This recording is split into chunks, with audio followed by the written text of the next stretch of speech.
Hello guys, my name is Gauri Bandre. I am an intern at Lexis and Company, and my topic for today's discussion is assault. So in today's chapter we're going to see what is assault, what are the different types of assault, and what are the punishment given under law as well as defenses of assault. So let us start by understanding what is assault.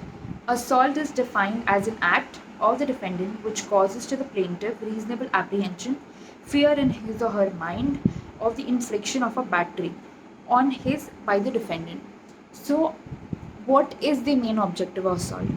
The main objective of assault is to threaten a person, right? And to understand the concept better, let us see the difference between assault and a battery. Assault is just a threat, so it can be either verbal or physical in that sense. Physical or gesturous can be in cases of criminal assault, but most probably in civil cases, we deal with verbal assault. Okay, so in assault we say there is only threaten to harm a person. Okay, if I am assaulting a person, means I am saying xyz person that I will kill you if you won't give me this dress.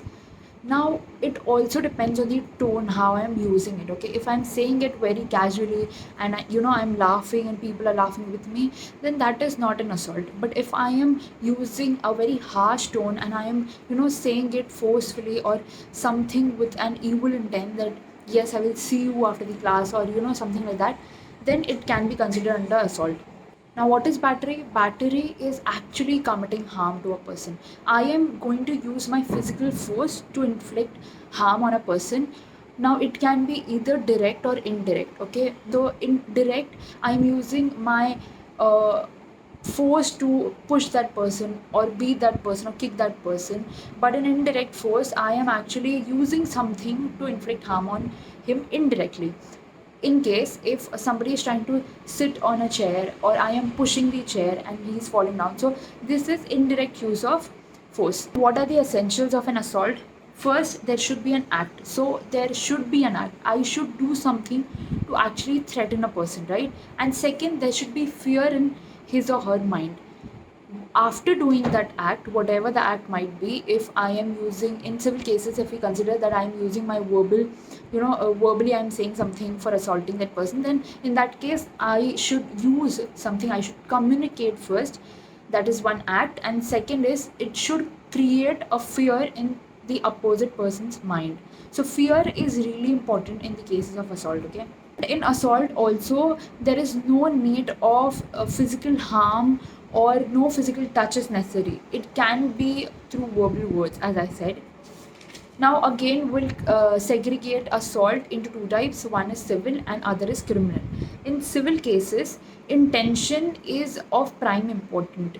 Now I won't say that it is not important in criminal cases, but in civil assault, the defendant simply needs to intentionally commit an act that he or she should have known would have caused the plaintiff to experience apprehension. Okay, and in civil cases the punishment would be damages, most probably damages in the sense that the xy person needs to pay certain amount to B for causing or some harm to him.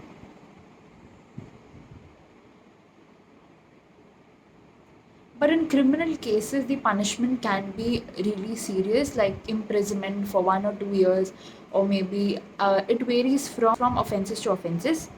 Now, in criminal cases, Section 351 deals with criminal assault. Is that whoever makes any gesture or any preparation intending or knowing it to be likely that such gesture or preparation will cause any person present to apprehend that he who makes the gesture or preparation is about to use criminal force to person is said to commit an assault.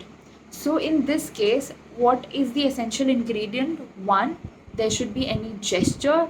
The key ingredient is one, gesture. Gesture in the sense that if I want to slap someone, then I'm showing him my hand that okay, I will slap you if you won't move from here.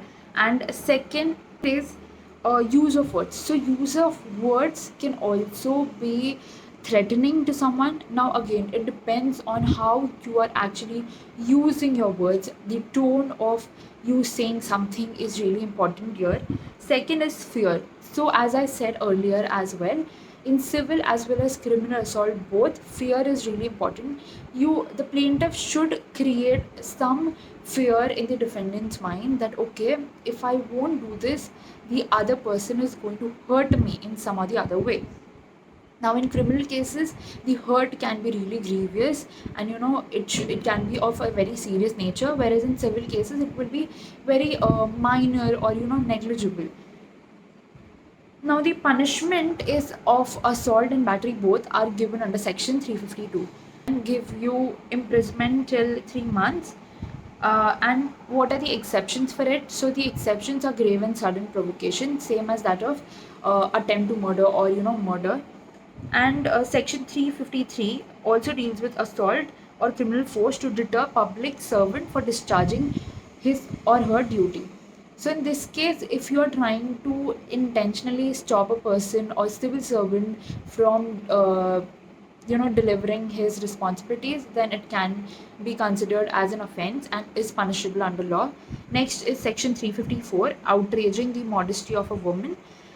Section 355, dishonoring person, which can also be an offense, which can cause you imprisonment for 2 to 1.5 years.